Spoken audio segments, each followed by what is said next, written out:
What up, YouTube? T-Moose here. Here is my opening slash streaming segment where I talk about the films and shows that are premiering this week, whether they'll be in theaters, streaming, etc. So here are what's coming out. All right. Uh, there's not really a whole lot of like major big films coming out. But one film coming out this week is a movie called Wolf.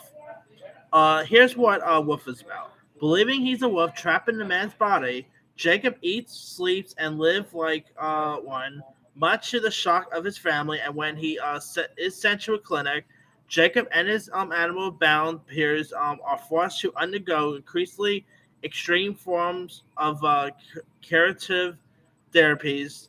However, once he meets this mysterious wildcat, their friends blossom into this infatuation, and Jacob must decide whether to renounce his true self for love.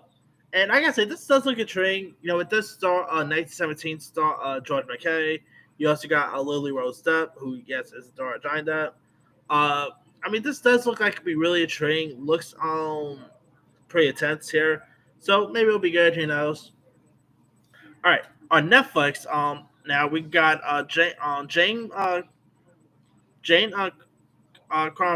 Carmel's film called Cambion film. I always trying to say. Called The Power of the Dog, which of course is the Oscar bait Western film that stars Ben Combach, Jesse Plemons, Kristen Dunst. You know, I of course just saw the movie last month. It's a really good film. Definitely, it's gonna get lots of Oscar attention. A beautiful film to watch. So give it a go if you guys have not seen it. All right. Also out on Netflix, we got Sing All the Way, which is like this LGBTQ Christmas film. Desperate to avoid his family's judgment about being single, Pierre pursues best friend Nick to pose as his boyfriend on a trip home for the holidays. Now, this stars actor Michael Urie. You also got Jennifer Coolidge in this. Looks pretty cute, charming. Definitely has a bit of a Hallmark feel to it, you know, so could be cool. It is, and I believe they said this is actually the first LGBTQ Christmas romantic comedy, so that's pretty cool right there. All right. Also out, we got a movie called Mixtape,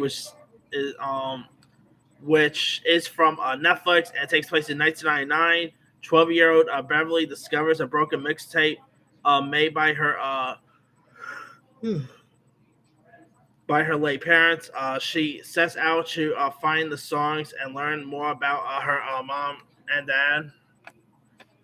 This, of course, stars stars lots of mostly newcomers here, but it also features Julie Bowen from Modern Family fame. This stuff is like to be really interesting. A decent coming of age tale. A lot of nostalgia factors is in there, so it could be cool. All right, now on Disney Plus, we got Diary of a Whimper Kid, which is of course based on the Papa children's book story. Now, this is supposed to also launch into a new franchise for Disney Plus because there's Project Rules coming next year. I mean, I did quite like the live action ones, but I could kind of see why they're going with the anime route because, you know, kids aren't going to be kids for longer. I mean, yeah, the last I checked, the author made books called Diary of a Wimpy Kid. He did not make books called Diary of a Wimpy Teen or anything like that. So, yeah, I can kind of see why they want to, like, do the animation routes. But it could be interesting, I guess. All right. Now, we got a couple of anime stuff premiering this week. On Netflix, we got Shaun the Sheep, The Fight Before Christmas, which is, of course, like another installment of the Shaun the Sheep franchise, which I thought the first two films were pretty decent, so interested to check out this new one. We also got Flea, which is new foreign anime film. On the verge of marriage to his longtime boyfriend, a successful academic in Denmark is confronted with secrets from his past. This is getting lots of Oscar attention, so could be definitely. I mean, it's actually considered for best anime feature and best documentary feature, and I believe in international feature that. So intriguing right there. All right.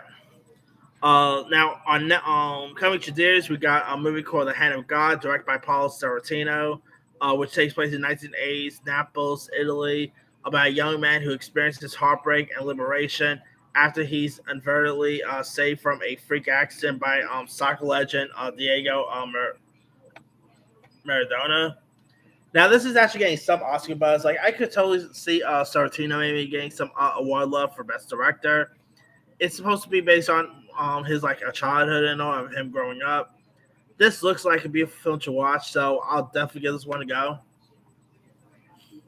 All right, we also sci-fi movie called Encounter, which stars Riz Ahmed about a decorated Marine who goes on a rescue mission to save his two young sons from a mysterious threat as a journey takes them an increasingly dangerous direction. The boys will need to leave their childhood behind. Now, this of course stars Riz Ahmed with Octavia Spencer. It is an Amazon film that's actually coming to theaters this week, but will premiere on Amazon the following week. It looks really intriguing. Looks pretty intense. I mean, I like Riz Ahmed, who of course is coming off of an Oscar nomination with Sound of Metal. So this could be interesting to watch. Hopefully, it'll be decent. All right.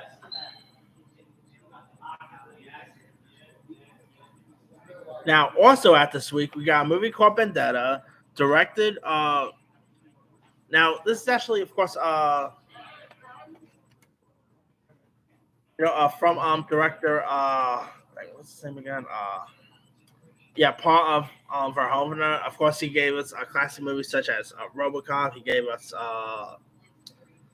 He also gave us Total Recall, but he also gave us Showgirls as well. So there's that. Now, Vendetta. Oh boy, this is a really awkward movie to even talk about. But it takes place in 17th century. It's about 17th century nun who becomes a tango in a forbidden lesbian affair, but it's her shocking religious visions that threatens to shake the church in its very core. So I cannot believe I'm saying these words, but this is pretty much an erotic lesbian nun film. Yeah. So if you ever want to picture a movie with nuns, getting it on, this is for you. This ain't no Sister Act, people. Okay. I mean, it's Paul Verhoeven. I mean, he does do some intriguing stuff. So I'm a little surprised no one's finding this thing offensive, to be honest here. But it could be intriguing, I guess. The trailers have looked really decent, so I'll definitely give this one a go. All right. Now, also out this week, we got the new Christmas film Silent Night, which stars Keira Knightley, and it also stars Lily Rose Depp, where a couple who invite their closest friend to join their family for Christmas dinner at their home in English countryside. As the group comes together, it feels like old times, but they're but no amounts of gifts, games, or wine can make mankind's imminent destruction go away. Surviving the holidays just got a lot more complicated. This does look intriguing. It did get some really good reviews as well, so it could be interesting to check out. You also got like Matthew Goods also in this. You got some other intriguing cast members. Like, is it all a British cast? So could be cool, I guess.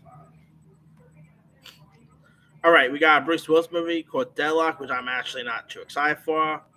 Because Bruce Willis lately, I mean, he just has not done anything that I've really appreciated lately. So, yeah. I mean, it's about like a wanted criminal, Ryan Whitlock, who leads a rogue term of mercenaries on a mission of vengeance, convinced that the government is working against them. That's pretty much Bruce Willis movie right there. And yeah, he's been like Bruce Willis lately. I don't know what's up with that guy, but he just has not done some great films lately. So yeah, it's a bit hard to really get excited for anything he does. All right. Also out, we got a movie called Home, which stars Kathy Bates, Lil Rel Howery, Steve Root, about an ex-felon who returns home from prison and must confront the demons of his past. Very different role for Lil Rel Howery, though. I always used to see him in more like usually comedies like Bad Trip, Space Jam, etc. So could be cool to see him in something like this. All right, we also got a film called The Game's Called Murder, which follows the daughter of iconic women's luxury footwear designer, Mr. Weldendorf, who sabotages her sadistic father's business in a dark tale of murder, greed, and betrayal. Besides the consumer crazed society, it stars Ron Perlman, Vanessa Morano, who you might remember from Switch at Birth fame, Natasha Hendricks from Species fame. This does look really fun. Looks batshit crazy, to be honest with you. So I'm definitely intrigued to check this one out. All right. We also got a movie called Castlefox, which stars and is directed by Dolph Lundgren. And it's about after decades of neglect, Castle Heights hospitals is packed with dynamite and ready to be demolished. However, no one knows that a gang leader, now in prison, hid $3 million in stolen cash inside the abandoned building. So now three desperate parties want the money, and they have exactly 9 minutes to find or get out alive. It stars Stuff Logan and Scott Atkins, so two cool action stars there. Could be a train.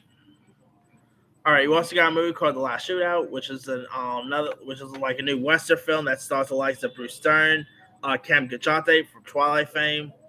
After newlywed Jacqueline learns that her husband Jody, played by Michael Welsh, had her father shot down. She flees from the Caroline Ranch in fear. She's rescued by gunman Billy Tyson, who safeguards her at a remote outpost as he slaves off Jody's attempt to reclaim his bride.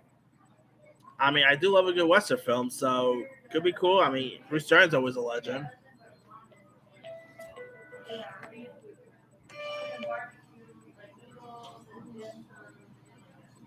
All right, what else we got here?